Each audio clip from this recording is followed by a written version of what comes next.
وہ اللہ ہی تو ہے جس نے تم کو ایک شخص سے پیدا کیا اور اس سے اس کا جوڑا بنایا تاکہ اس سے راحت حاصل کرے.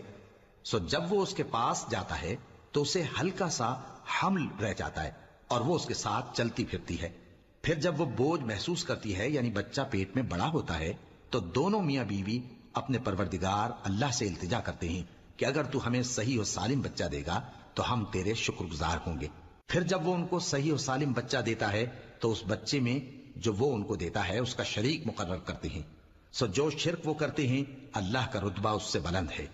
کیا وہ ایسوں کو شریک بناتے ہیں جو کچھ بھی پیدا نہیں کر سکتے اور خود پیدا کیے جاتے ہیں اور نہ ان کی مدد کی طاقت رکھتے ہیں اور نہ اپنی ہی مدد کر سکتے ہیں؟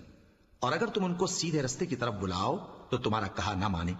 تمہارے لیے برابر ہے کہ تم ان کو بلاؤ یا چپ کے ہو رہو. مشرکو جن کو تم اللہ کے سوا پکارتے ہو تمہاری طرح کے بندے ہی ہیں. اچھا